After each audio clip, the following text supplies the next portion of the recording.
Hi students, என்னப்பா இது இப்போதான் ஸ்கூலை திறந்தீங்க, அதுக்குள்ள ஃபர்ஸ்ட் மிட்டம் டெஸ்டா அப்படின்ற மாதிரி உடனே நமக்கு ஃபர்ஸ்ட் மிட்டம் டெஸ்ட் வந்துடுச்சு.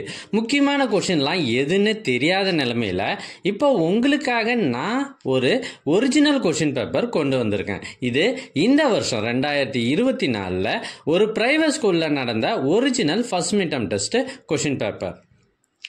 எங்ககிட்ட பல்வேறு மாவட்டங்களில் நடைபெற்ற ஒரிஜினல் கொஷின் பேப்பர்ஸ் நிறையவே இருக்குது. இதெல்லாம் உங்களுக்கு வேண்டுமா? அதுக்கு நீங்கள் செய்ய வேண்டியது, முதல்ல நம்ம சேனலை சப்ஸ்கிரைப் பண்ணுங்கள், அதுக்கப்புறம் கமெண்ட் ஓப்பன் பண்ணுங்கள். ஃபர்ஸ்ட் கமெண்ட்டில் உங்களுக்கான லிங்க் இருக்குது. ஒருவேளை இந்த லிங்க் உங்களுடைய வாட்ஸ்அப்புக்கு வரணும்னா நீங்கள் ஸ்க்ரீனில் தெரிகிற இந்த நம்பருக்கு வாட்ஸ்அப் மெசேஜ் பண்ணுங்கள், உங்களுக்கு கொஷின் பேப்பர் அனுப்பி வைக்கப்படும். தேங்க்யூ.